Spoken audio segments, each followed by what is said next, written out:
সমস্ত প্রশংসা যে আল্লাহ পাক রব্বুল আলামিন তার মনোনীত দিন নাজিল করেছেন মানব জাতির কল্যাণের জন্য, এবং সেই দিনে স্বেচ্ছায় অন্তর থেকে পছন্দ করে এবং তার প্রতি বিশ্বাস করে যারা প্রবেশ করবে, সেই দিনকে সাদরে গ্রহণ করবে, সেই দিনের কালেমার সাক্ষ্য প্রদান করবে অন্তর বিশ্বাসের সাথে, আল্লাহ পাক তাদের জন্য জান্নাত তৈরি করে রেখেছেন। মওতের সাথেই তাদের জন্য সুখের জীবন রয়েছে, যদিও দুনিয়া পরীক্ষার জীবন, সেখানে সুখ ছাড়া ভিন্ন কিছুও হইতে পারে। সালাত এবং সালাম নাজিল হোক নবী মুহাম্মদুর রাসূলুল্লাহ সাল্লাল্লাহু আলাইহি ওয়াসাল্লামের উপর, যিনি আল্লাহ রাব্বুল আলামিনের এই দিন কি, যে দিন পালন করলে, যেই দিনের কালেমার বাস্তবায়ন করলে আল্লাহ দুনিয়া এবং আখিরাতে সম্মানিত করেন, আর এই দিনকে অস্বীকার করলে, অমান্য করলে, পালন না করলে আল্লাহ পাক রব্বুল আলামিন জাহান্নাম তৈরি করে রেখেছেন। সেই দিন পূর্ণরূপে রাসূলুল্লাহ সাল্লাল্লাহু আলাইহি ওয়াসাল্লামের উপর নাজিল হয়েছে এবং তিনি পূর্ণতার সাথে এই দিনের দাওয়াত দিয়েছেন। আমাদের আজকে সালাসাতুল উসুল বা তিনটি মূলনীতি নামক কিতাব শেখুল ইসলাম মুহাম্মদ বিন আব্দুল ওয়াহাব রাহমাতুল্লাহ আলাইহির এই কিতাবের ৩০তম দর্স, এই দিয়ে আমাদের কিতাব ইনশাআল্লাহ তাআলা শেষ হবে।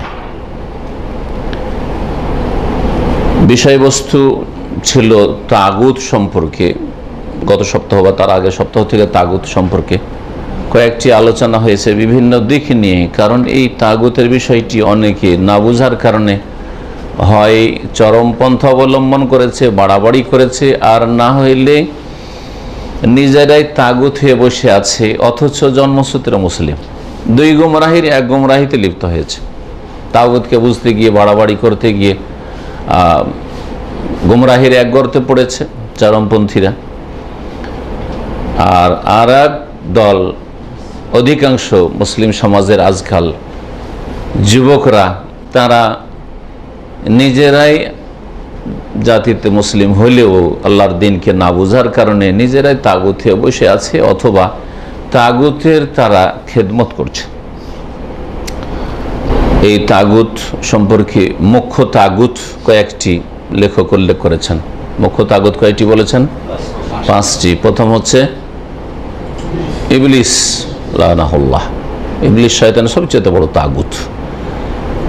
যে কোনো মানুষ ছোট গুমরাহিতে লিপ্ত হোক অথবা বড় গুমরাহিতে, তার পিছনে ইবলিসের মেহনত, পরিশ্রম, ষড়যন্ত্র, কুমন্ত্রণা, ওয়াসওয়াসা কাজ করছে। আর দ্বিতীয় তাগুত হচ্ছে, বলেন, একটু রিভাইজ দেওয়া যাক, কি শিখলেন? মান ওবেদা মিন দুনিল্লাহি ওয়া হুয়া রাজিন। আল্লাহ ছাড়া কারো যদি উপাসনা করা হয় আর তাতে সে সন্তুষ্ট থাকে, সে হচ্ছে তাগুত। যে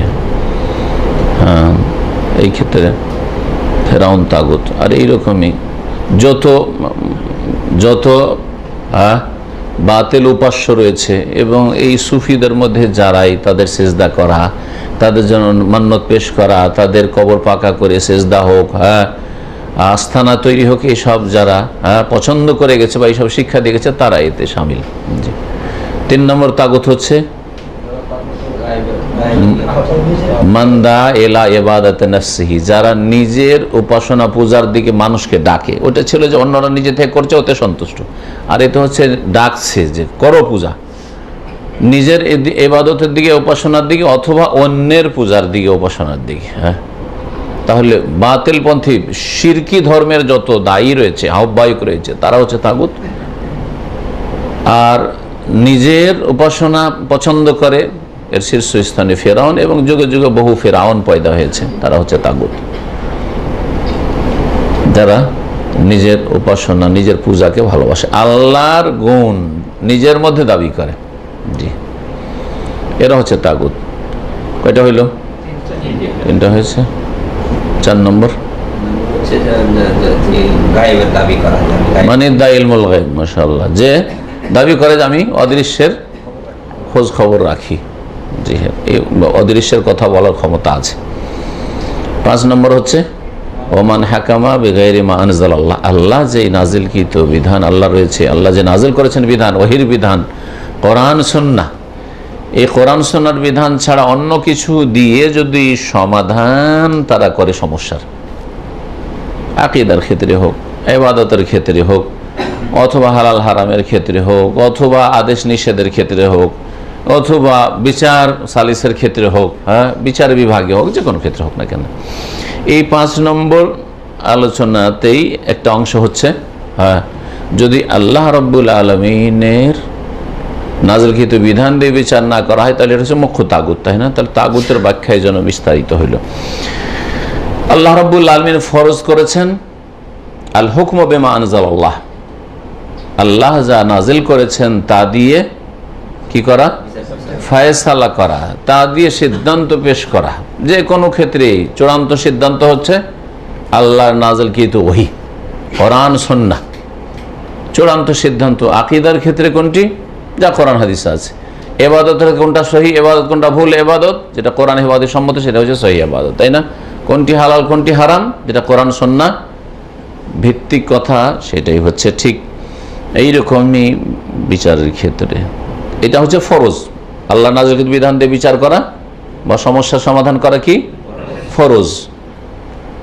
আর তাগুতকে অস্বীকার করা, তাগুতের সাথে কুফরি করা মানে তাগুতকে আল্লাহ ছাড়া অন্য মানুষের তৈরি করা যেসব বিধিবিধান রয়েছে, মানুষ যে বিনা দলিলে যেসব আদেশ নিষেধ করে, সমাধান পেশ করে, মতবাদের নামে হোক আর ধর্মীয় কোনো আকীদা বা পন্থার ক্ষেত্রে হোক, তরিকার ক্ষেত্রে হোক, অথবা ওজিফার ক্ষেত্রে হোক, মানুষ যেসব তৈরি করেছে সেগুলি হচ্ছে তাগুত। তাগুতকে অস্বীকার করা ফরজ। তাগুতকে বা তাগুত, যে মুখ্য তাগুত 5টা বললেন, এই সবগুলি অস্বীকার করা ফরজ। তাহলে ইবলিশ সে আনুগত্য অস্বীকার করা ফরজ, হ্যাঁ, যেসবের পূজা হয় আর ওতে সন্তুষ্ট তা অস্বীকার করা ফরজ। যার নিজের উপাসনা অথবা অন্যের উপাসনার দিকে ডাকে, এই পন্থা, এই কুফরি শিরক অস্বীকার করা ফরজ। যারা গায়বের দাবি করে, হ্যাঁ, তাদের এই কুফরি শিরকি পন্থাকে বা শিরকি আকীদাকে, ধারণাকে অস্বীকার করা ফরজ। আর মানব রচিত বিধানকে অস্বীকার করা ফরজ। জি, তো এই যে ফরজ, তাগুতকে অস্বীকার করা ফরজ আর আল্লাহ নাযিলকৃত বিধান দিয়ে ফয়সালা করা ফরজ, এই দুটি কথা। এই দুটি কথার দলিলে একটি আয়াত পেশ করেছেন শাইখ রাহিমাহুল্লাহ। বলছেন এর দলিল হচ্ছে, মানে ওয়াদ-দালিলু আলা ওজুবিল হুকমি বিমা আনজালাল্লাহু ওয়াল কুফর বিত তাগুত। শেখ মুহাম্মদ বিন সালেহ উসাইমিন বলছেন যে কিসের দলিল, আল্লাহ নাযিলকৃত বিধান দিয়ে ফয়সালা করতে। আপনি বিচার করবেন, একটা সিদ্ধান্ত পেশ করবেন, কি দিয়ে সিদ্ধান্ত পেশ করতে হবে? ওহী দিয়ে। এর দলিল। আর তাগুতকে অস্বীকার করা ফরজ, এর দলিল। এই দলিল হচ্ছে আয়াত লা ইকরাহা ফিদ্দিন, দ্বীনের ক্ষেত্রে কোনো জবরদস্তি নেই, দ্বীনের ক্ষেত্রে কোনো জবরদস্তি নেই। কারণ দ্বীন কবুল করার বিষয়টি অন্তরের বিষয়, অন্তরের বিষয়। তো অন্তরের ওপর মানুষের জবরদস্তি চলে না। মানুষের হাত পায়ের ওপর, অঙ্গ প্রত্যঙ্গের ওপর, জবানের ওপর জবরদস্তি চলে। আপনি জবরদস্তি জবান দিয়ে একটা কথা বলিয়ে নিলেন, হ্যাঁ, এটা করতে পারে মানুষ, তাই না? মনের উল্টো বিবৃতি নিচ্ছে না, জবরদস্তি একজনকে ধরে ফাঁসিয়ে দিল, যায় টিভিতে, তুই কি কর, বিবৃতি দিয়ে আমি এইরকম কাজ করেছি, হচ্ছে এগুলো পৃথিবীতে। কিন্তু অন্তরে তার এই কথা সাক্ষী দেয় না। যতক্ষণ পর্যন্ত সুস্থ মস্তিষ্কে আছে, অন্তরে এই কথা বলে না, কিন্তু সে নিরুপায় হইতো। তুই এই কাজটি কর, তার হাত পাকে বাধ্য করা, চোখকে বাধ্য করা, তুই দেখবি না এইদিকে, তুই দেখ এইদিকে, তাই না? তো মানুষের অঙ্গ প্রত্যঙ্গের ওপর জবরদস্তি চলে, বাহ্যিক যেগুলো অঙ্গ প্রত্যঙ্গ রয়েছে। মানুষের জবানের ওপর, বাকশক্তির ওপর জবরদস্তি চলে, মনের উল্টা কোনো কিছু বলিয়ে নেওয়া যেতে পারে। কিন্তু অন্তরে যে বিশ্বাস রয়েছে ভিতরে, এর ওপর আল্লাহ রাব্বুল আলামিনের কুদরত, ক্ষমতা ছাড়া কারো ক্ষমতা চলে না। আর যতক্ষণ পর্যন্ত অন্তর থেকে বিশ্বাস করে মুখে সাক্ষ্য প্রদান না করবে আশহাদু আল্লা ইলাহা ইল্লাল্লাহ ওয়া আশহাদু আন্না মুহাম্মাদুর রাসূল, ততক্ষণ কেউ মুসলিম হয় না। তাহলে জবরদস্তি করে কাউকে যদি মুমিন মুসলিম বানানোর চেষ্টা করা হয়, তা কোনো কাজে আসবে না। কারণ তার অন্তরের উপর জবরদস্তি করার ক্ষমতা কোনো শক্তির নেই আল্লাহ রাব্বুল আলামিন ছাড়া। অন্তরকে পরিবর্তনকারী একমাত্র কে? আল্লাহ মুকাল্লিবাল কুলুব। এই জন্য আল্লাহ পাক রব্বুল আলামিনের গুণ সম্পর্কে হাদিসে দোয়া শেখানো হয়েছে। আপনি দোয়া করবেন এই দোয়া, আল্লাহ মুকাল্লিবাল কুলুব, হে আল্লাহ মুকাল্লিবাল কুলুব, অন্তর হৃদয় সমূহের পরিবর্তনকারী, মুকাল্লিবাল কুলুব, মুসাররিফাল কুলুব, অন্তরের আবর্তন বিবর্তনকারী একমাত্র আল্লাহ পাক রব্বুল আলামিন। আল্লাহকে এভাবে সম্বোধন করে, সাব্বিত কালবি আলা দীনিক, আমার অন্তরকে তোমার দ্বীনের উপর প্রতিষ্ঠিত রাখো। তো যখন আপনি তার অন্তরকে পাল্টাতে পারছেন না, তো জবরদস্তি তাকে মুখে উচ্চারণ করে এই কালিমা পড়, কোনো কাজে আসবে না। হ্যাঁ, চল নামাজ পড়, কোনো কাজে আসবে না। চল রোজা রাখ, কোনো কাজে আসবে না। এই যাকাত দে, কোনো কাজে আসবে না, কোনো কাজে আসবে না, যতক্ষণ পর্যন্ত অন্তর নিজে থেকে স্বেচ্ছায় পরিবর্তন না হয়েছে, যার মালিক একমাত্র আল্লাহ রাব্বুল আলামিন। সুতরাং দ্বীনের ক্ষেত্রে জবরদস্তি করে কোনো লাভ নেই। যখন যেই কাজে লাভ নেই সেই কাজ শরীয়তে জায়েজ নয়। এই জন্য জবরদস্তি কাউকে মুসলিম বানানো, বল প্রয়োগ করে বাই ফোর্স কাউকে ইসলামে নিয়ে আসা কোনো কাজে আসবে না। যে এই বাই ফোর্স করবে, কাউকে মুসলিম বানাবে, এই ফোর্স করে চাপ সৃষ্টি করবে, সেও অন্যায় কাজ করবে, জুলুম করবে।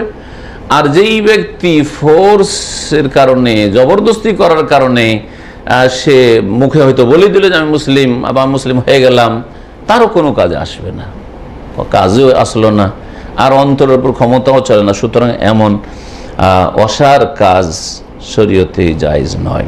লা ইকরাহা ফিদ্দীন, কাদ তাবায়্যানা রুশদু মিনাল গাই, নিঃসন্দেহে সুস্পষ্ট হয়ে গেছে হেদায়াত, রুশদ সঠিক পথ, মিনাল গাই ভ্রষ্টতা থেকে, গোমরাহি থেকে।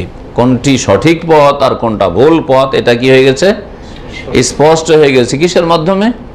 ওহীর মাধ্যমে, কোরআন কারীমের মাধ্যমে, রিসালাতের মাধ্যমে, রাসূলুল্লাহ সাল্লাল্লাহু আলাইহি ওয়াসাল্লামের আগমনের মাধ্যমে তিনি স্পষ্ট করে দিয়েছেন যে কোনটা সঠিক পথ, যেটা গন্তব্যস্থানে পৌঁছাবে, দুনিয়া আখিরাতের সুখের লক্ষ্য উদ্দেশ্যে পৌঁছাবে, আর কোনটা হচ্ছে ভ্রষ্টতা, গুমরাহির পথ, যা দুনিয়া আখিরাতের অশান্তি পয়দা করবে, জাহান্নামে নিয়ে যাবে। সুতরাং যারা তাগুতকে অস্বীকার করলো, ওয়ায়ুমিন বিল্লাহ, এবং আল্লাহর প্রতি ঈমান নিয়ে আসলো। কথা আল্লাহ দুটি বলেছেন, তাগুতকে অস্বীকার করতে হবে আর আল্লাহর প্রতি বিশ্বাস স্থাপন করতে হবে। যারা এই দুটি কাজ করলো, একটা না তাগুত মানি না, এটা না, আল্লাহর প্রতি ঈমান রাখি, হ্যাঁ, লা ইলাহা ইল্লাল্লাহ, এতেও দুটি কথা আছে, ঠিক। তো এই কালেমা ফামান ইয়াকফুর বিত-তাগুত ওয়া ইউমিন বিল্লাহ, লা ইলাহা ইল্লাল্লাহ, একই কথায়। হ্যাঁ, আল্লাহ তা'বুদু ইল্লা ইয়াহু, একই কথায়। ওয়া আবুদুল্লাহ ওয়া লা তুশরিকু বিহি শাইআ, একই কথা। জি, যারা এই দুটি কাজ করবে, ফাকাদ ইসতামসাকা বিল উরওয়াতিল উসকা, তারা মজবুত রশিকে শক্ত করে ধারণ করল। এমন রশিকে শক্ত করে ধারণ করলো, লানফিসাম আলাহা, যেটা ছিঁড়ে যাওয়ার নয়। লানফিসাম আলাহা, সিরাত মুস্তাকিম। হ্যাঁ, এই হচ্ছে আল্লাহ পাক হাবলুল্লাহ। কোরআনের অন্য আয়াত বলা হয়েছে, ওখানে ওয়াতাসিমু বিহাবলিল্লাহি জামিআন ওয়া লা তাফাররাকু, এখানেও লা ইলাহা ইল্লাল্লাহ শিক্ষা দেওয়া হয়েছে। ওয়াতাসিমু বিহাবলিল্লাহি জামিআন, এটা হচ্ছে ইতিবাচক, পজিটিভ। ওয়া লা তাফাররাকু, বিচ্ছিন্নতা সৃষ্টি করি। ওয়াতাসিমু বিহাবলিল্লাহি জামিআন মানে কি বলেন? মানে তোমরা মজবুত করে ধরো, ওয়াতাসিমু বিহাবলিল্লাহ, আল্লাহর রশিকে, হাবলুল মান রশি, হ্যাঁ, জামিয়ান, সংঘবদ্ধভাবে, সকলে, সমস্ত মানুষকে সম্বোধন। এটা হচ্ছে কি পজিটিভ। ইউমিন বিল্লাহ, এটা হচ্ছে ইল্লাল্লাহ, এক আল্লাহর ইবাদত হচ্ছে হাবলুল্লাহ, তাওহীদ হচ্ছে আল্লাহর রশি, আল্লাহর দ্বীন কায়েম করা হচ্ছে আল্লাহর রশি। আর ওয়ালা তাফাররাকু, তোমরা বিচ্ছিন্নতা সৃষ্টি করিও না। বিচ্ছিন্নতা হচ্ছে শিরক। শিরক এক রকমের না, বহু রকমের শিরক আছে। কেউ মূর্তি পূজা করছে, কেউ গাছের পূজা করছে, কেউ গাভীর পূজা করছে, কেউ লিঙ্গ পূজা করছে, কেউ ঈসা আলাইহিস সালাম পূজা করছে, কেউ উজাইরের পূজা করছে, কেউ সূর্য পূজা করছে, কেউ চন্দ্র পূজা করছে, কেউ কবর দুর্গা পূজা করছে, কেউ দরগা পূজা করছে। তাহলে শিরকের ধর্ম অনেক। এগুলি হচ্ছে বিচ্ছিন্নতা। তাফাররাকু ওয়ালা তাফাররাকু, আল্লাহ তা'বুদু, এই বিচ্ছিন্নতা সৃষ্টি করা হচ্ছে আল্লাহ ছাড়া অন্যের পূজা করা। তাহলে এই সমস্ত আয়াতগুলির ব্যাখ্যা একই রকমের। লা ইলাহা ইল্লাল্লাহতে যা বলা হয়েছে তাই বলা হয়েছে ওয়াতাসিমু বিহাবলিল্লাহি জামিআ ওয়া লা তাফাররাকু। দ্বীন ইসলামকে ছেড়ে দিয়ে অন্য কোনো পথ অবলম্বন করা, পথ ও মত মতবাদ অবলম্বন করা হচ্ছে তাফাররাকু, বিচ্ছিন্নতা সৃষ্টি করা। ওয়া হাযা মানা লা ইলাহা ইল্লাল্লাহ। তাই লেখক বলছেন ইহাই হচ্ছে লা ইলাহা ইল্লাল্লাহর অর্থ। কোনটা? ফামান ইয়াকফুর বিত-তাগুত, তাগুতকে কুফরি কর, লা ইলাহা, এই তাগুতগুলি আমার ইলাহ নয়, ইল্লাল্লাহ ওয়া ইউমিন বিল্লাহ, আল্লাহর প্রতি ঈমান নিয়ে আসল। ওয়া হাযা মানা লা ইলাহা ইল্লাল্লাহ, ইহাই হচ্ছে লা ইলাহা ইল্লাল্লাহর সঠিক অর্থ। লা ইলাহা উপাস্য নেই, এই তাগুত আল্লাহ ছাড়া অন্য, এগুলি উপাস্য নয়, এগুলি ইবাদতের হকদার নয়, এদের জন্য ইবাদত হতেই পারে না, কোন রকমের ইবাদত হতে পারে না। ইল্লাল্লাহ, একমাত্র আল্লাহর ইবাদত ছাড়া, ইউমিন বিল্লাহ, এই হচ্ছে আল্লাহর প্রতি ঈমান। আল্লাহর প্রতি ঈমান মানে শুধু নামে মাত্র ঈমান নয়, আল্লাহর ইবাদত করে। ইল্লাল্লাহ, এলাহর ইবাদত করতে হবে। এলাহ মানে হচ্ছে মাবুদ, মাবুদের ইবাদত করতে হবে। তারপরে লেখক বলছেন যে হাদিসে রয়েছে, এই আয়াত হচ্ছে সূরা বাকারার আয়াত নম্বর 256। জি, হাদিসে রয়েছে রাসুল আমরি আল ইসলাম, মানুষের জীবনের মূল বিষয় হচ্ছে ইসলাম। রাসুল আমরি, আমর মানে বিষয়, আমর মানে হচ্ছে বিষয়, আর রাস মানে হচ্ছে মাথা। যে কোনো বিষয়ের আপনি একজন মানুষ, আপনার জীবনের মূল বিষয় হচ্ছে আল ইসলাম, ইসলাম, এটা হচ্ছে মূল। ইসলাম নেই অন্য অন্য কাজ আছে, কোনো কাজে আসবে না। অনেক ভালো কাজ করেন কিন্তু ইসলামবিহীন। এখানে ইসলাম মানে ইসলাম যা দিয়ে শুরু হয়, ইসলামের যেখান থেকে শুরু হয় ওইটা আগে রাখবেন না অন্যগুলো আগে রাখবেন। হ্যাঁ, নামাজটাও তো ইসলাম, সিয়াম রোজাটাও ইসলাম, হজও ইসলাম, তাই না? ভালো কথা বলাও তো ইসলাম, খারাপ কথা কাজ থেকে বেঁচে থাকাও তো ইসলাম, তাই না? যে কোনো ভালো কাজ ইসলাম, যে কোনো মন্দ কাজ থেকে বেঁচে থাকা ইসলাম, ঠিক না? সবগুলি ইসলামের শাখা প্রশাখা। কিন্তু ইসলামের মূল বিষয় হচ্ছে তৌহিদ। কি? ঈমান বিল্লাহ, ওই যে ঈমান বিল্লাহ, আল্লাহর প্রতি ঈমান। জি, তৌহিদে না থাকলে আল্লাহর প্রতি ঈমান হয় না। তৌহিদের জায়গায় যে শিরকে দখল করে সেটা আল্লাহর প্রতি ঈমান না হইল না, ভাগাভাগি হয়ে গেল, কিছু আল্লাহকে দিয়ে কিছু গায়রুল্লাহকে দিয়ে, যেমন মুশরিকরা করে। তো মূল বিষয় হচ্ছে কি? ইসলাম। আপনার মূল বিষয় হচ্ছে এখন ইসলাম, তৌহিদ। তৌহিদ যদি থাকে তা আপনার ভিত মজবুত আছে। এই ভিতের উপর যত তলায় উঠাবেন, যেমন ঘর তৈরি করছেন, যত তলায় উঠাবেন সবগুলি ঠিক থাকবে। হ্যাঁ, কিন্তু যদি মূল বিষয় ঠিক না থাকে, ফাউন্ডেশন ঠিক না থাকে, ভিত্তি স্থাপন মজবুত করে না করেন, আর বলে বেশি তলা উঠাবো না, এই জন্য ভিতটা অত মজবুত করিনি, ভিত আপনার কমজোর, বলছে আমি 2-3 তলা করবো, অত আমার স্বপ্ন নেই যে টাওয়ার তৈরি করব। আপনার বিল্ডিং টিকবে না ধ্বংস হয়ে যাবে? সামনে একটু ঝড় বাতাসে ধ্বংস হয়ে যাবে, এমনিতেই ধ্বংস হয়ে যেতে পারে। আর তাওহীদের বিপরীত হচ্ছে শিরক। সুতরাং যার ভালো কাজে শিরক আছে তার ফাউন্ডেশন নেই, তার ভিত্তিতে কি আছে? শেকড়েই ভেজাল আছে। ভেজাল মানে এমন ভেজালের ভেজাল, যেই ভেজাল পুরোপুরি ধ্বংস করে ফেলে। জি, ওয়ামুদহু আসসালাহ। আর এই বিষয়ের, মানব জীবনের যে বিষয়, এই বিষয়ের স্তম্ভ হচ্ছে, খুঁটি হচ্ছে, মানে মূল খুঁটি। খুঁটি তো 5টি ইসলামের, তাই না?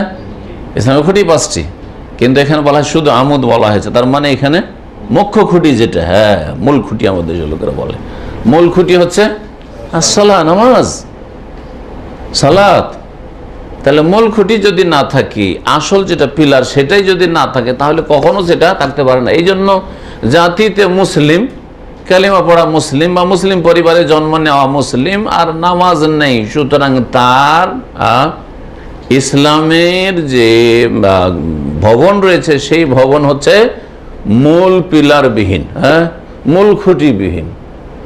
যার ফলে সঠিক মতে গবেষক আলেমদের নিকটে নামাজ ত্যাগকারী, নামাজ অস্বীকারী নয়, সালাত ত্যাগকারী, যে অবহেলা করে অলসতা করে পড়বো, হ্যাঁ ধরবো, পড়েন না, তার ইসলামের ঘর ধ্বংস হয়ে যায়, থাকে না। তার মানে তার ইমান ইসলাম ভঙ্গ হয়ে যায়, সে মুসলিম থাকে না, ইসলাম থেকে বেরিয়ে যায়। এটা হচ্ছে সঠিক মত। ওয়াজুরওয়াতু সানামিহি আল জিহাদ। আর এই মূল বিষয় যে ইসলামের সানাম বলা হয় উটের অথবা গরুর চূড়াকে। জি, চূড়াই তো বলেন আপনারা না, যে চূড়া ষাঁড়গুলোর বোঝা যায় বেশি উঁচা হয়ে থাকে, কিন্তু উটেরও আছে। জি, চূড়া, গোটা দেহ উট অথবা গরুর সবচাইতে উঁচা জায়গা হচ্ছে ওই চূড়াটা। তো ইসলামের সবচেয়ে উঁচা জায়গা হচ্ছে আল জিহাদ ফি সাবিলিল্লাহ, আল্লাহর রাস্তায় জিহাদ। জিহাদ শুধু নাম দিলে হবে না, জিহাদটা কার রাস্তায় হইতে হবে? ফি সাবিলিল্লাহ, ভূমির রাস্তায় নয়, ভূমির পথে নয়, দুনিয়ার স্বার্থের রাস্তায় নয়, জি হ্যাঁ, নেতৃত্বের রাস্তায় নয়, বা কুপ্রবৃত্তির অনুসারে আবেগী হয়ে নয়, যা ইচ্ছা তাই বললাম, যা ইচ্ছা তাই করলাম না। ফি সাবিলিল্লাহ, ফি সাবিলিল্লাহ কোনটি? আল্লাহর কালিমা উঁচা করার জন্য। আর তার এই জিহাদের যে সব শর্তাবলী রয়েছে সেগুলিকে সামনে রেখে। আর মুখ্য একটি শর্ত হচ্ছে যে মুসলিম শাসকের নেতৃত্বে সেটা হইতে হবে।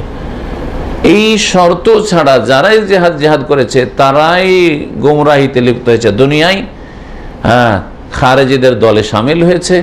আর আখিরাতে পরকালে নবী সাল্লাল্লাহু আলাইহি ওয়াসাল্লাম তাদেরকে বলেছেন কিলাব আহলিন্নার, জাহান্নামীদের কুকুর সাজতে হবে। খারেজিদেরকে জাহান্নামীদের কুকুর বলেছেন নবী করিম সাল্লাল্লাহু আলাইহি ওয়াসাল্লাম। এবং শাররুল খালিকাতে, নিকৃষ্ট সৃষ্টি বলেছেন রাসূলুল্লাহ সাল্লাল্লাহু আলাইহি ওয়াসাল্লাম। এবং বলেছেন লাইন আদরাকতুম লাআকতুল্লাহুম কাতলা আদ, এই খারেজিদেরকে, চরমপন্থীদেরকে যদি আমি পেয়ে যাই তাহলে তাদেরকে আদ সম্প্রদায়ের মতো একবার সবগুলিকে হত্যা করব। যেমন আদ সম্প্রদায়ের একটিও লোক বাঁচেনি আল্লাহর গজবে, যে সব আল্লাহ আলী ওয়াসামানে তাইয়াম 8 দিন আর 7 রাত যে ঝঞ্ঝা বায়ু ঘূর্ণিঝড় হয়েছিল, তাতে একজনও কেউ বাঁচেনি। ঠিক ওইভাবে এগুলোকে কি করব? শেষ করব, নবী করিম সাল্লাল্লাহু আলাইহি ওয়াসাল্লাম ভবিষ্যৎবাণী করেছেন। এবং যারা এই খারেজিদের, চরমপন্থীদের বিরুদ্ধে লড়াই করবে, তাদেরকে দমন করবে, তাদের প্রশংসা করেছে রাসূলুল্লাহ সাল্লাল্লাহু আলাইহি ওয়াসাল্লাম। এই গুমরাহির পথ থেকে সাবধান, বিশেষ করে আজকে ফিতনার যুগে। তো জিহাদ ফি সাবিলিল্লাহর একটি মুখ্য শর্ত, যে শর্ত আজকাল নেই, সে শর্ত হচ্ছে কি? ইন্নামাল ইমামু জান্নাতুন ইউকাতালু মিন ওয়ারাই, সহিহ বুখারীতে হাদিস রয়েছে।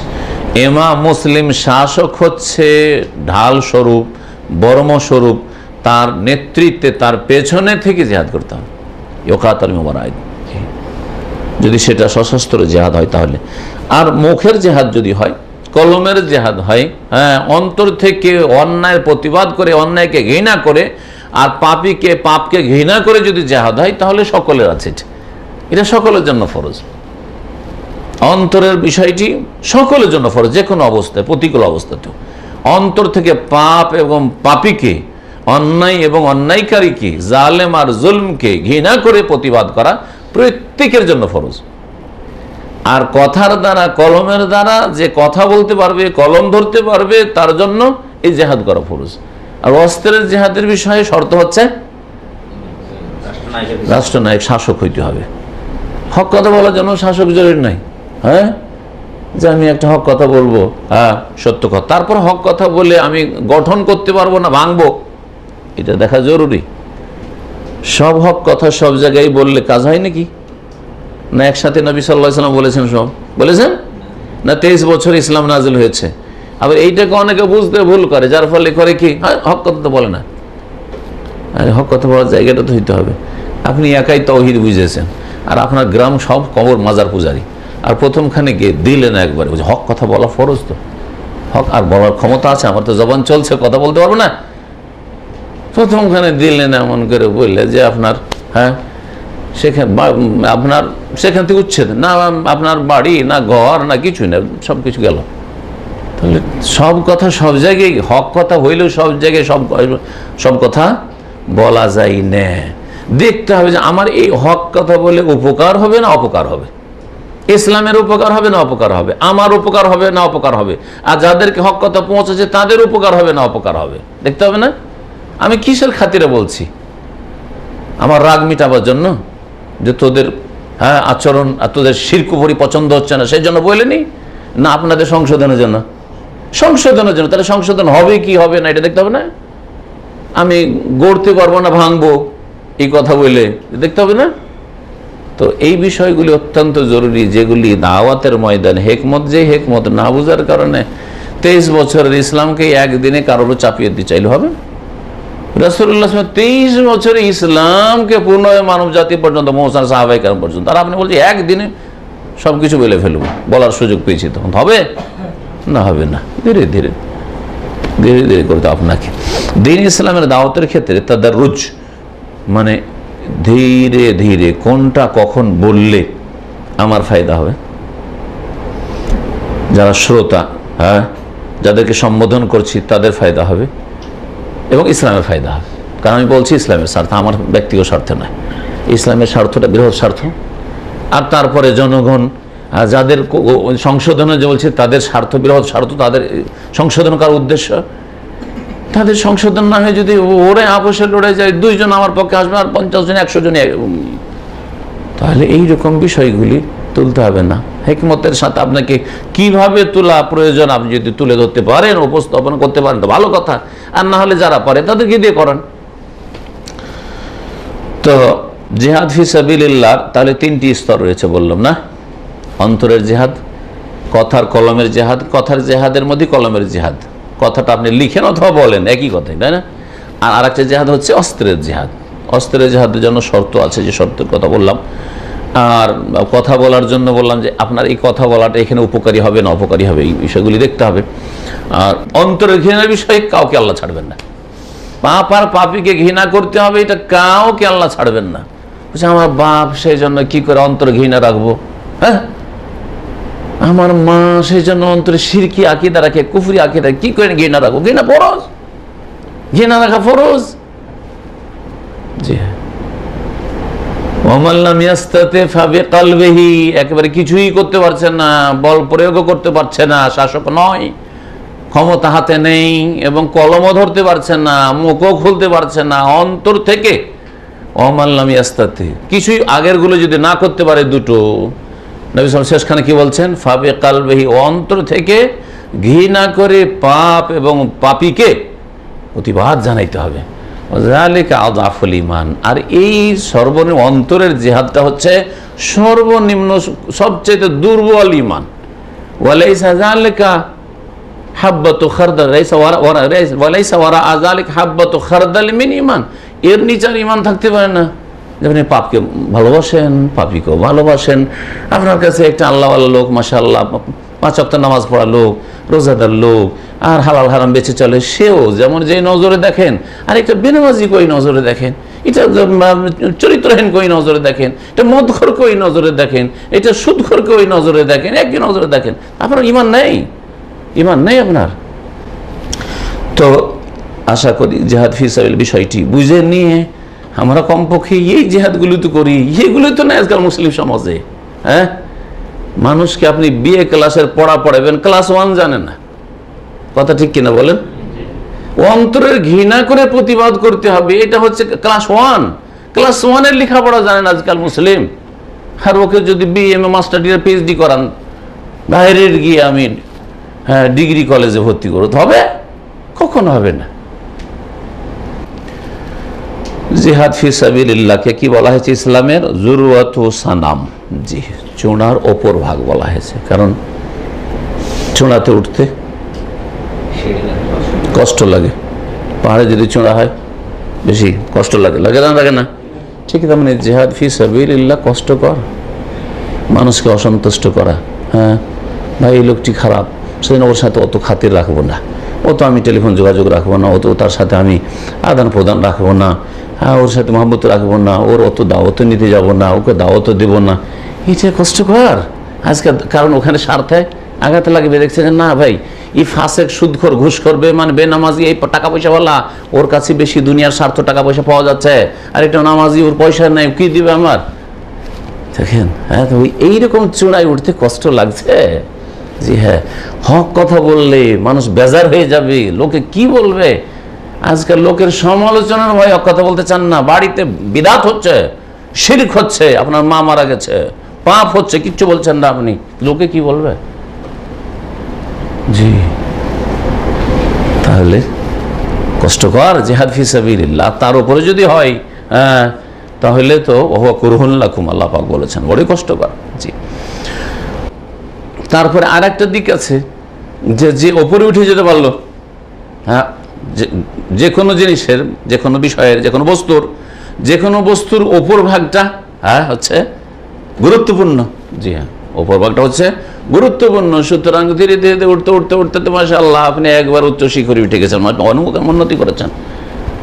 তাহলে কেউ যদি নিজে ব্যক্তি জীবন আমল করার পর, এই জন্য সূরা আসরে দেখেন আল্লাহ পাক ব্যক্তি জীবন আমল কথা ইল্লাল্লাযিনা আমানু, ক্ষতি থেকে বাঁচতে হইলে ও আমিলুস সলিহাত, ঈমান নিজের ঠিক করা, আমার নিজের বিষয়, ভালো আমলগুলি করা নিজের বিষয়। 3 নম্বরে তাওয়াসাউ বিল হক, সত্য কথা একে অপরকে শিখাবে, জানাবে, সত্যের দিকে দাওয়াত দিবে, হকের দিকে দাওয়াত দেবে। এটা হচ্ছে জিহাদ ফি সাবিলিল্লাহ। হ্যাঁ, এটা হচ্ছে আমর বিল মারুফ, ভালো কাজের উপদেশ দেওয়া, নাহি আনিল মুনকার, অন্যায় কাজে বাধা দেওয়া। এটা তৃতীয় স্তরে, এটা সকলে পারে না। নিজের ব্যক্তি জীবনে হয়তো আমল করছেন কিন্তু মুখ বন্ধ। হ্যাঁ, অন্যায়কে অন্যায় মনে হচ্ছে না, আর মনে হইলো কিছু বলছেন না, আপনি পারবেন বলতে, তারপর বলছেন না। তৃতীয় স্তর সেটা। জি, তাওয়াসাউ বিল হক। আর তারপরে 4 নম্বর, যখন আপনি মানুষকে হকের কথা বলবেন তখন অনেকে কষ্ট দেবে, হ্যাঁ, কষ্ট দেবে, ক্ষতি করার চেষ্টা করবে। জি, আজকাল এমন পরিবেশ তৈরি হয়েছে, জি হ্যাঁ, যে আপনি যদি কোথাও একটা গাড়ি পার্কিং করেন আর আশেপাশে বেনামাজি বসে আছে, যদি নামাজের জন্য নসিহত করেন, আমি চেনি পরিচিত অনেক লোকে নামাজের উপদেশ দিয়েছে, আসরের নামাজে মাগরিবে এসে দেখছি গাড়ির গ্লাস ভাঙা। জি, তো কথা হচ্ছে যে এটা হচ্ছে উচ্চ শিখরে ওঠা।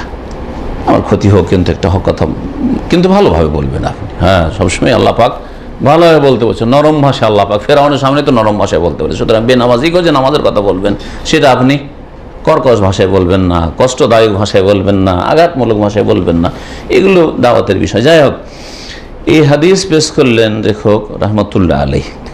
কি জন্য এই হাদিস পেশ করলেন? এই হাদিসের সম্পর্ক ঈমান বিল্লাহ বা আল হুকম বিমা আনজালাল্লাহ, আল্লাহর নাজিলকৃত বিধান ওহী দিয়ে ফয়সালা করা ফরজ, আর তাগুতকে অস্বীকার করা ফরজ, এর সাথে কি সম্পর্ক? এই কথাটি না বুঝলে তো এমনি হাদিসের ব্যাখ্যা করে তো লাভ হলো না। কারণ এই হাদিসটা নিয়ে আসা হয়েছে যে উদ্দেশ্যে, সেটা আপনাকে এখানে ক্লিয়ার করতে হবে। কারণ আমরা একটা কিতাবের আলোচনা করছি। হ্যাঁ, প্রথম অংশ রাসুল আমরে আল ইসলাম, মূল বিষয় হচ্ছে ইসলামের কি, বা আপনার দিনের তৌহিদ। ইসলাম, ইসলাম মানে তৌহিদ ছাড়া ইসলাম নয়। তৌহিদ মানে ইসলামের মূল বিষয় তৌহিদ, ইসলাম। তো ইসলামের মূল বিষয় যে আপনার জীবনের, সেটা হচ্ছে তৌহিদ। এই তৌহিদ কখন তৌহিদের বাস্তবায়ন হবে? যখন তাগুতকে অস্বীকার করবেন আর আল্লাহর প্রতি ঈমানকে সম্পন্ন করবেন। এটা হচ্ছে প্রথম বিষয়। এটা যখন আছে, তাহলে আপনার এখন কি লাগবে? আপনার দিন ইসলামের স্তম্ভ লাগবে।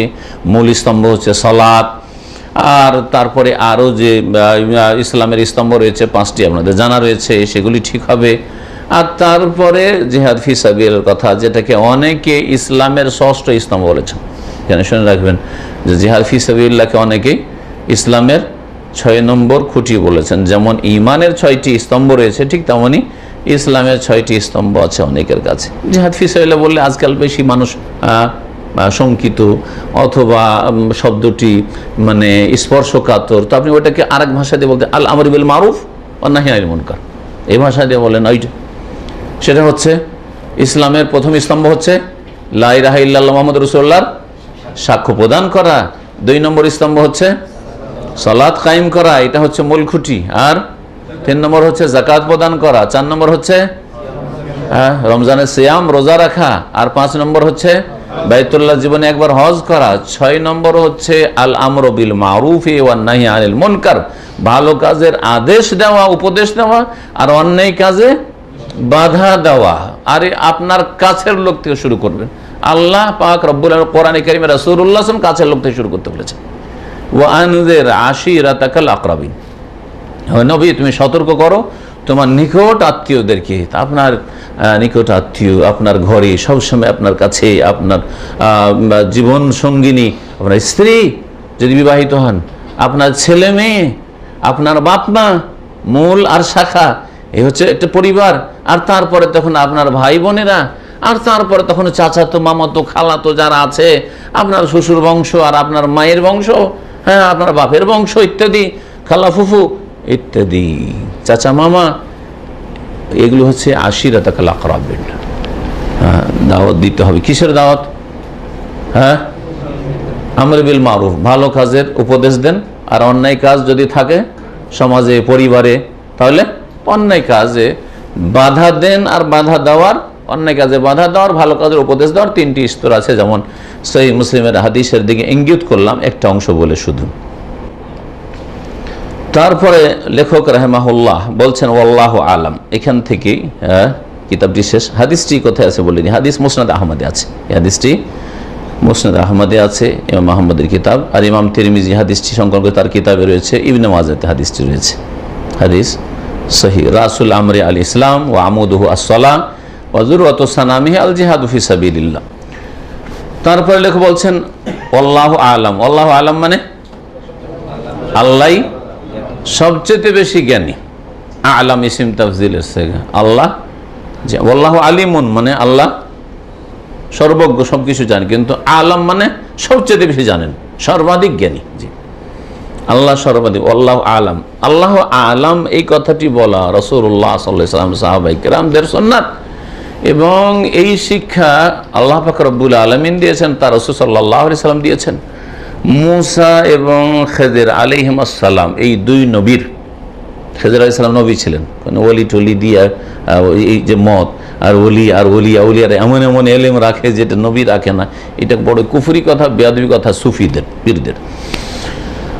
এই জন্য মনে রাখবেন যে খেজর আলাইহিস সালাম সম্পর্কে সঠিক মত হচ্ছে যে তিনি একজন নবী ছিলেন, এবং এক এক নবীকে এক এক রকমের আল্লাহ জ্ঞান দিয়েছেন। এক এক নবীকে এক এক রকমের আল্লাহ জ্ঞান দিয়েছেন। জি, কাউকে কোনো জ্ঞান দিয়েছেন, কাউকে কোনো জ্ঞান দিয়েছেন, কাউকে কোনোটা বেশি দিয়েছেন। ঈসা আলাইহিস সালামের যে মুজিজা ছিল মুসা আলাইহিস সালামের কাছে ছিল না, কিন্তু মুসা আলাইহিস সালামের কাছে যে মুজিজা ছিল সেটি ঈসা আলাইহিস সালামের ছিল না, ঠিক না? এইভাবে এক এক নবীকে আল্লাহ এক এক রকমের বা এক এক দিক থেকে মর্যাদা দান করেছেন বা কিছু বৈশিষ্ট্য দান করেছেন। তো খেজর আলাইহিস সালাম যে বিষয়গুলি তার সাথে সফরে, মুসা আলাইহিস সালামের সাথে সফরে 3টি যে বিষয় ঘটেছিল, ওই ক্ষেত্রে কেন আল্লাহ রাব্বুল আলামিন মুসা আলাইহিস সালামকে বললেন যে যাও অমুক জায়গায় যাও, ওইখানে আমার এক বান্দা আছে এবং তার সাথে কিছু সময় তুমি কাটাও, তাকে একটু কিছু শেখানোর জন্য। হ্যাঁ, যে দেখো যতই শিখে নাও কেন এবং যতই তোমার কাছে ওহী আসুক না কেন, যতই জ্ঞানী হয়ে যাও না কেন, কখনো ভাববে না যে মনে হয় আমার মতো জ্ঞানী, আমার মতো পণ্ডিত আর আমার মতো শিক্ষিত পৃথিবীতে কেউ নেই। এটা কখনো যেন কেউ না ভাবে।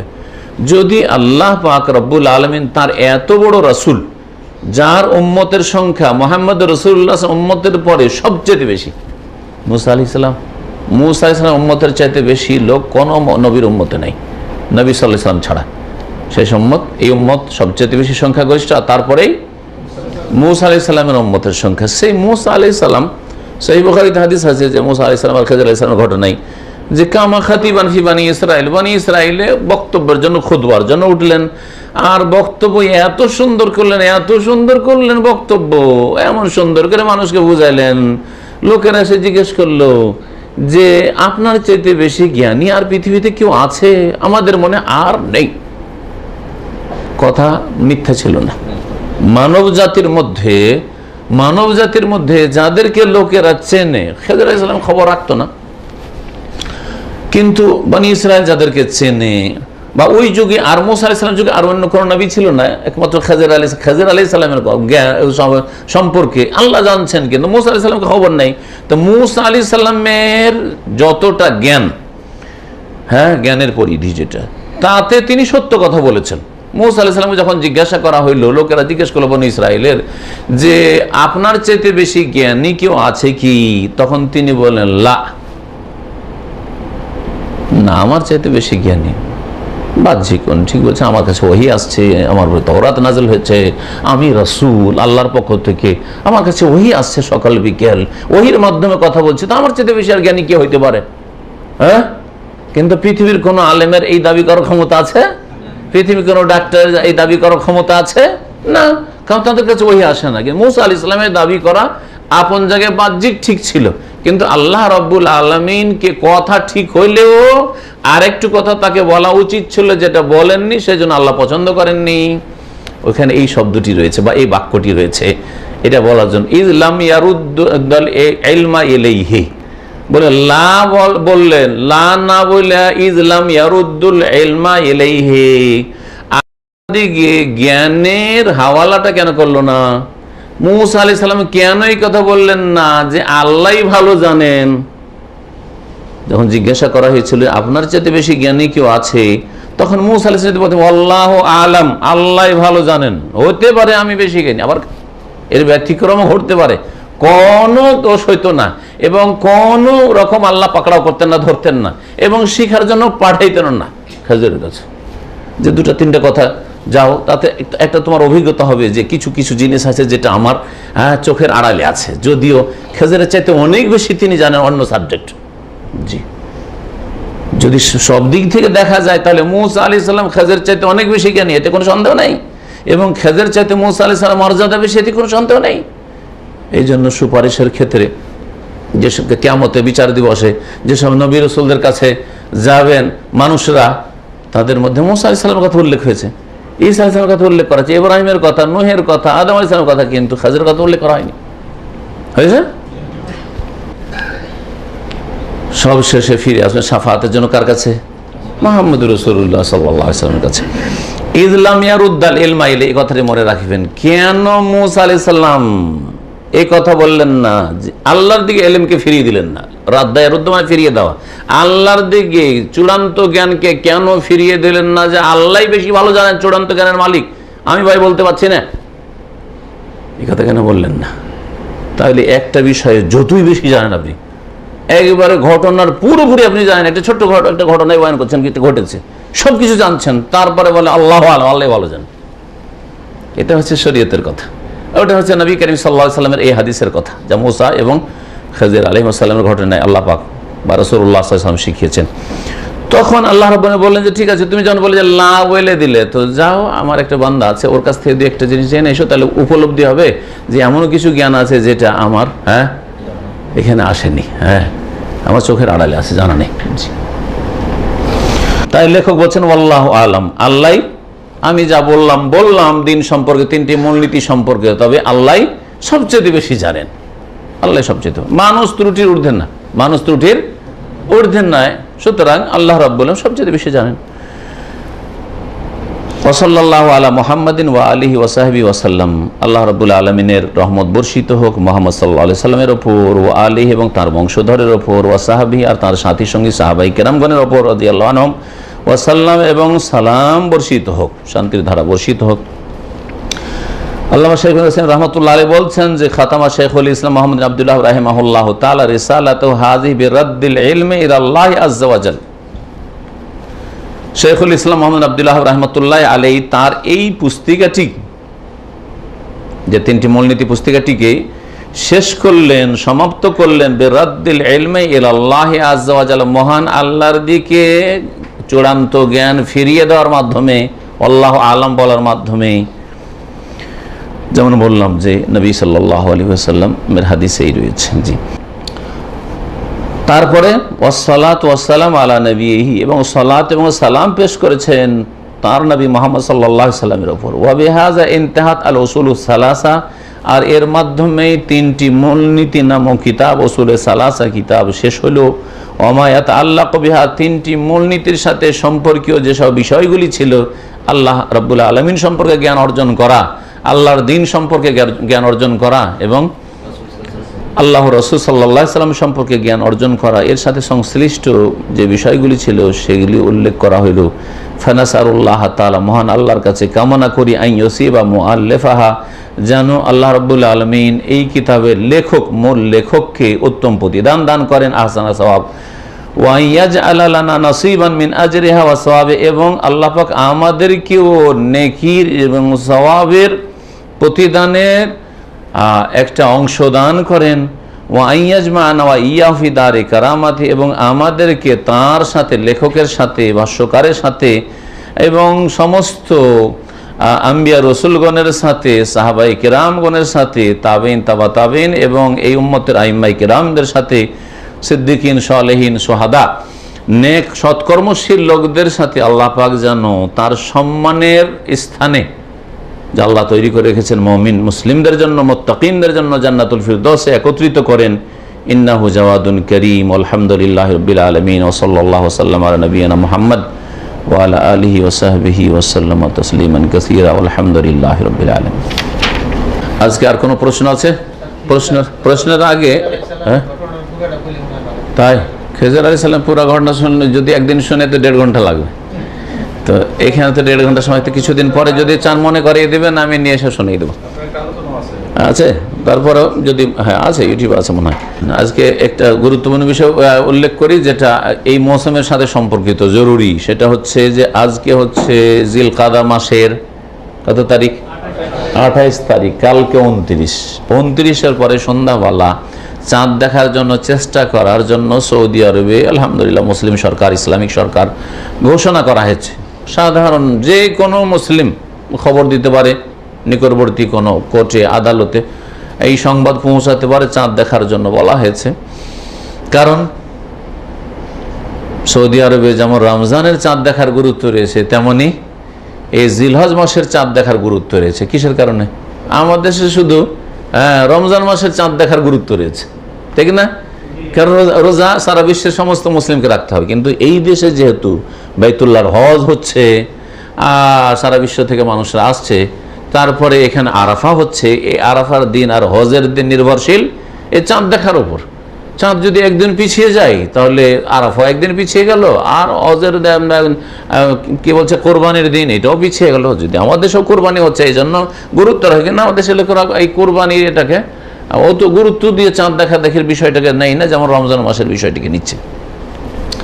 তো বলতে চাইছি যে আগামীকালকে সন্ধ্যাবেলা যদি চাঁদ দেখার খবর আমাদের কাছে হয়ে যায়, তাহলে শুক্রবার পহিলা জিলহজ, জিলহজ মাসের 1ম তারিখ, যদি শুক্রবার 1ম তারিখ হয় তাহলে আরাফার দিন পড়বে শনিবার পড়বে। আর যদি আগামীকালকে সন্ধ্যাবেলা বৃহস্পতিবারে চাঁদ দেখা না যায়, তাহলে শুক্রবার ধরে নিতে হবে যে জিলকাদ মাস 30 পুরা করলাম।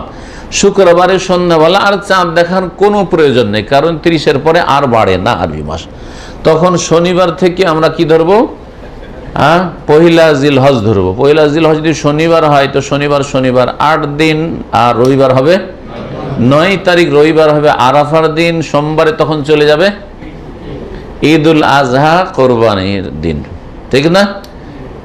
এই যে 10টি দিন রয়েছে, পহিলা জিলহজ থেকে শুরু করে 10ই জিলহজ পর্যন্ত, এই মর্মে একটি শরীয়তের বিধান রয়েছে। তা হচ্ছে নবী করিম সাল্লাল্লাহু আলাইহি ওয়াসাল্লাম বলেছেন যে মান আরাদা আন ইউদাহিয়া, কেউ যদি কোরবানি করতে ইচ্ছুক হয়, আপনি কোরবানি করবেন। কোরবানি মানে হজের কোরবানি না। আমাদের দেশের মানুষরা হজের কোরবানি আর বাড়ির কোরবানিতে পার্থক্য বুঝে না, যার ফলে দুটোতে এমন তাদের সামনে একাকার হয়ে যায় যে পেরেশানির শেষ থাকে না হজে এসে। এই দিকে মাসলা পড়ে যে যারা কোরবানি করতে ইচ্ছুক তারা যেন এই 10 দিন যতক্ষণ পর্যন্ত কোরবানি না হবে, কোরবানির দিন না আসবে 10 তারিখ, ততক্ষণ পর্যন্ত এই 10টি দিনে চাঁদ ওঠার পরে যেন ফালা ইয়াখুয মিন শারি ওয়ালা মিন আজফারি, নবী সাল্লাল্লাহু আলাইহি ওয়াসাল্লাম বলেছেন, যেন চুল না কাটে, শরীরের যেসব চুল কাটার সেগুলি না কাটে, আর যেই লোম কাটা হারাম সেটা সবসময় হারাম না। শুধু এই জিলহজ মাসের 10 দিন হারাম বলেন? আমাদের মুসলিম সমাজের যারা দাড়ি মুন্ডা হারাম কাজ করে, তারাও এই 10টা দিনে না না না দাড়িটা কাটা যাবে না, এই হারাম কাজটা আগেই করে ফেলে। হ্যাঁ, আর তারপরে তখন ওই 10 জিলহজে পশুও কোরবানি করলো, আর তার সাথে রাসূলুল্লাহ সাল্লাল্লাহু আলাইহি ওয়াসাল্লামের এই দাড়িকেও দিল কোরবানি করে। বিসমিল্লাহ, আল্লাহু আকবার। তো আল্লাহ পাক হেদায়েত দান করেন। তো কথা হচ্ছে যে যেই লোমগুলি শরীরে অপ্রয়োজনীয় লোম অথবা কাটার অনুমতি আছে, মাথার চুল কাটা, মোচ কাটা, হ্যাঁ, বগলের চুল, হ্যাঁ, নাভির নিচের লোম, এগুলি পশম, এইগুলি যে আপনার কাটার অনুমতি আছে, এই 10টা দিনে কাটবে না। যারা কি করতে চায়, ও আরাদা ইউদাহিয়া, কোরবানি করতে, উদহিয়া করতে ইচ্ছুক, ভালো করে শোনেন, কি উদহিয়া করতে ইচ্ছুক, তারা কাটবে না। আর হজের কোরবানিকে কি বলা হয়? হাদি বলা হয়। সুতরাং হাজি সাহেব যারা এখানে আসছেন 8 তারিখে মেনা এহরাম করবেন, হ্যাঁ, 8 তারিখে সকালে জোহরের আগে এহরাম করবেন, তার আগে 7 তারিখে বা 8 তারিখ সকালে এহরাম করার আগে, এহরামের নিয়ত এহরাম পরার আগে নখ কাটতে পারে, হ্যাঁ, চুল কাটতে পারে, মোচ কাটতে পারে, যেগুলি কাটা যায় সেগুলি কাটতে পারে। বোঝা গেছে?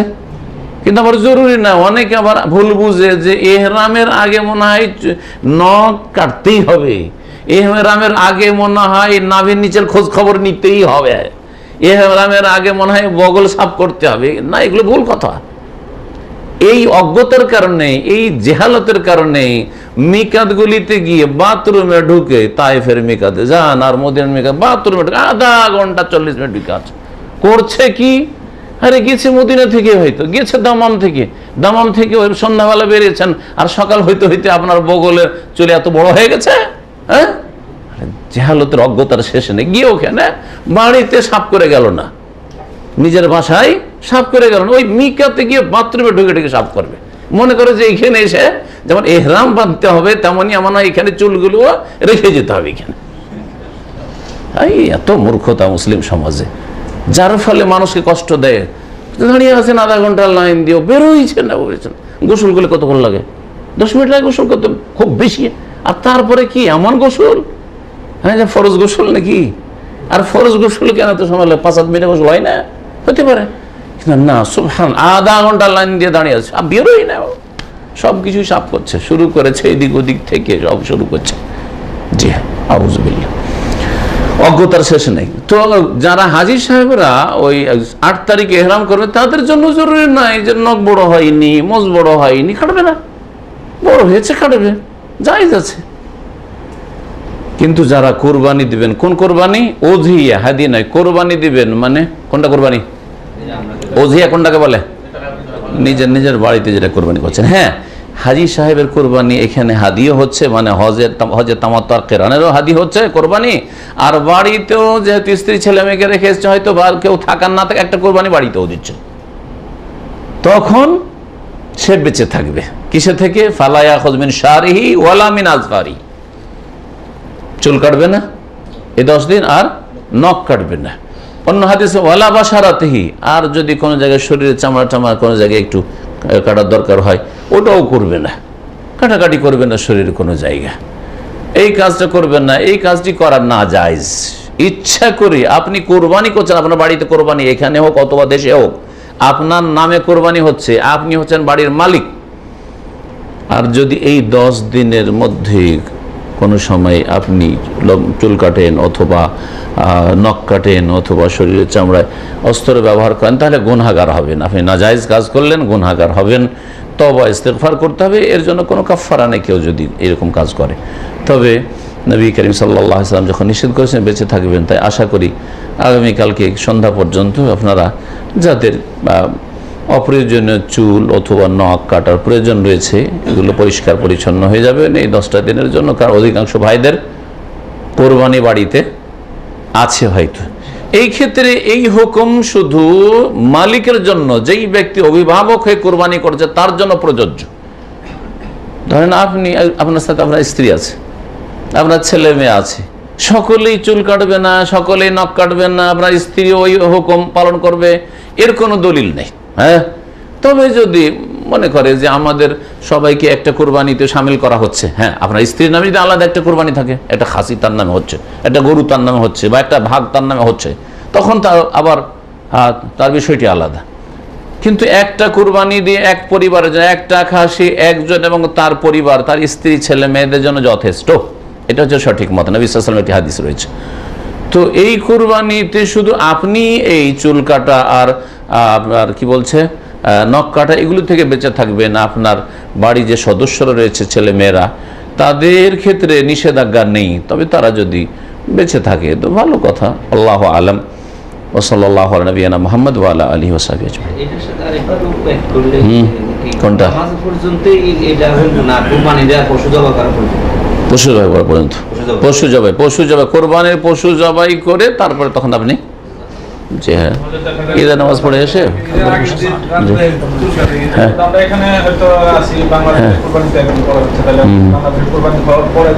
জি হ্যাঁ, হাত্তা ইউদাহি, হাদিস আছে হাত্তা ইউদাহি, কোরবানি করা পর্যন্ত। ওখানে যে হাত্তা ইউসাল্লিল ঈদ এই কথা নেই। সুতরাং আপনার কোরবানি যদি একদিন পরে হয় তো আরেকটা দিন আপনি বেঁচে থাকুন। জি হ্যাঁ, হ্যাঁ,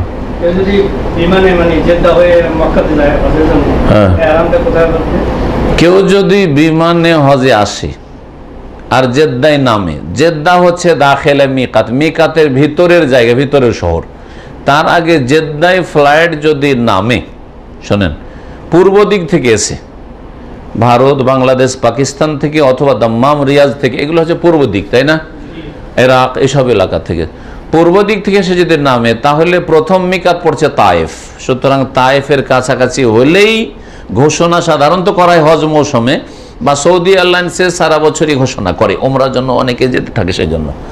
কিন্তু অন্যান্য ফ্লাইটে হয়তো ঘোষণা করবে না, আপনাকে একটু সজাগ হয়ে, আর যদি আনুমানিক আধা ঘন্টা, এমনি 20 মিনিট লাগে, হয়তো তাইফ থেকে যেতে 15 মিনিটও লাগে না, কিন্তু যদি আধা ঘন্টা আগে আপনি, বিফোর টাইম, সময়ের আগেই, সতর্কতামূলক আরো দ্রুত যেহেতু চলে, আপনি আধা ঘন্টা ল্যান্ডিং করবে আর আধা ঘন্টা টাইম আছে, আপনার ঘড়ি বলছে বা অনুমান বলছে, আধা ঘন্টা আগে আপনি অন্তর্নিয়ত করেন আর ইহরামটা আগে পরে প্রস্তুত থাকেন এয়ারপোর্ট থেকে। যেমন আমরা এখান থেকে দামাম থেকে যাই, দামাম এয়ারপোর্টের ভিতরে ইমিগ্রেশন হওয়ার পরে ভিতরে যাওয়ার পরে বাথরুমে গিয়ে তখন জুব্বা টুব্বা যা কিছু আছে খুলে টুলে দিয়ে তখন ইহরামের কাপড় পরে নিলাম, তারপরে তখন ওখানে বসে গেলাম ওয়েটিংয়ে প্লেনে চাপার জন্য। এটা হচ্ছে তরিকা। জেদ্দায় নামে এহরাম করা যায় না, কারণ জেদ্দা হচ্ছে মিকাতের ভিতরের জায়গা, ক্রস করে তাহলে চলে গেল। এইরকম যদি কেউ করে তা আবার তাই ফিরে আসতে হবে, আর যদি তাই ফিরে না আসে গায়ের জোরে ওখান থেকে যদি এহরাম করে তাহলে তাকে কোরবানি দম দিতে হবে। হ্যাঁ, সে একটা ওয়াজিব ছেড়ে দিল। মিকাতে এহরাম বাধা হচ্ছে ওয়াজিব হজকারী এবং উমরাকারীর জন্য। এটা হয়ে গেল পূর্ব দিক থেকে যদি কেউ আসে। হ্যাঁ, পশ্চিম দিক থেকে কেউ যদি আসে তাহলে পশ্চিম দিকে, জেদ্দার পশ্চিম দিকে জোহফা রাবেগ পড়ছে। হ্যাঁ, ধরেন আফ্রিকা থেকে কেউ আসছে, মিশর থেকে আসছে, ওই দিক থেকে রাবেগ পড়বে। তো রাবেগ পড়লে, রাবেগ আসার আগে, রাবেগ জেদ্দা কাছাকাছি, তো ওখানেও আগেই এহরাম করে নিতে হবে। এক কথা, জেদ্দা যেই দিক থেকে ল্যান্ড করুক না কেন, দক্ষিণ দিক থেকে করুক আর পশ্চিম দিক থেকে, দক্ষিণ দিক থেকে ইয়ামানের দিক থেকে, দক্ষিণ দিক থেকে করুক আর পশ্চিম দিক থেকে করুক আর পূর্ব দিক থেকে করুক আর উত্তর দিক থেকে, যদি মদিনার দিক থেকে যাচ্ছে, চারিদিক থেকে যেই দিক থেকে যাক না কেন, জেদ্দায় নামার আগেই মিকাতগুলি ক্রস করে চলে যায়। সুতরাং জেদ্দায় নেমে এহরাম করা কারোর জন্য জায়েজ নয়। জেদ্দা এহরাম করবে একমাত্র জেদ্দাবাসীরা, জেদ্দাবাসীরা জেদ্দা এহরাম করবে, যেমন মক্কাবাসীরা মক্কা এহরাম করবে। জি,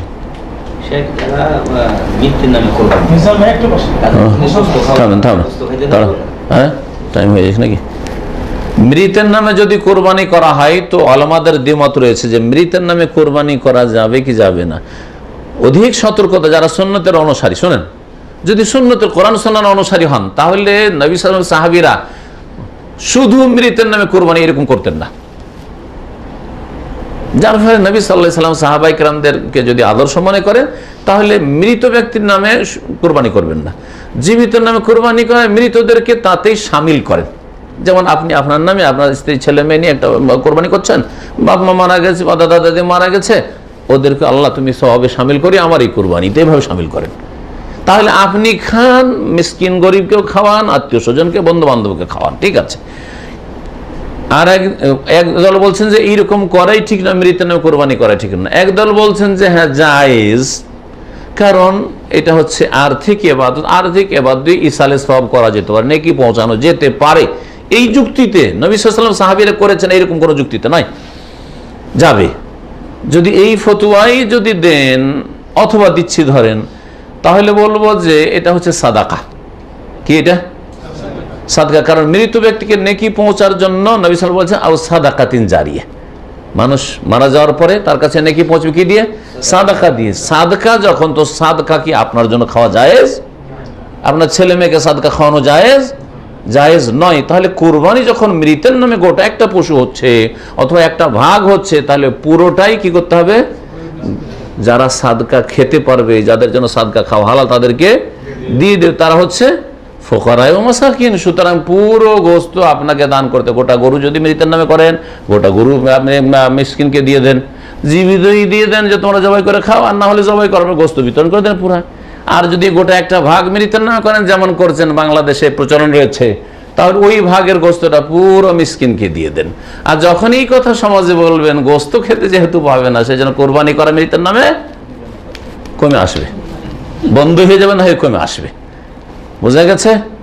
সুতরাং যদি সুন্নতের কাছে হয়, বললাম যে মানুষ আমাদের আলোচনা যারা শুনে দুই শ্রেণীর, এক শ্রেণী যে পুরোপুরি মাশাআল্লাহ সুন্নতের অনুসারী হয়ে গেছে, আর না হলে আরেক দল আছে যে 50-50 আলোচনা শুনেও আমার একটু ওই মানে বিদাতি তরিকার সাথে মহব্বতও আছে, তো আধা আধি চলতে চাই। সেজন্য বললাম যারা পুরোপুরি সুন্নতের অনুসারী তারা মৃতের নামে কোরবানি করবেন না। শেখ ইবনে জাবির রহমতুল্লাহ আলাইহি, শেখ ইবনে হুসাইন বলছেন, তারা সৌদি আরব ওলামারা, যে মৃতদেরকে জীবিতদের সাথে শামিল করে নেন, ঠিক আছে। আর যদি শুধু মৃতের জন্য করেন 50-50, সুন্নতের অনুসারী আবার সবাই করছে মৃতের নামে, বাপের নামে একটা করি, মায়ের নামে একটা করি, দাদির নামে একটা করি, তাহলে দান করে দেন। তাহলে কি করে দেবেন? দান করে দেন। কত ইখলাস আছে দেখা যাবে যে গরিবকে কতটা আপনি খাওয়াইতে চান না নিজে খেতে চান। জি, আজকাল বড় বড় ফ্রিজ কেনা হচ্ছে, আজকে দেখলাম ডিপ ফ্রিজ বাংলাদেশে এই কোরবানির মৌসুমে ডিপ ফ্রিজ এই অফারের সাথে বিক্রি হচ্ছে।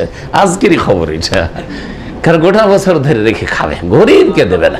জি, হ্যাঁ, কি আছে? কয় হাজার কমে গেছে অফারই তো বলছি যে অফার, মাশাআল্লাহ। তার মানে তো দিও না, গরিবকে দিও না, ফ্রিজে ঢোকা আর খাও সারা বছর ধরে। জি, আল্লাহ হিদায়াত করে। খালাস, সুবহানাকাল্লাহুম্মা ওয়া বিহামদিকা আশহাদু আল্লা ইলাহা ইল্লা আনতা আস্তাগফিরুকা ওয়া আতুবু ইলাইক। আমাদের কিতাব শেষ।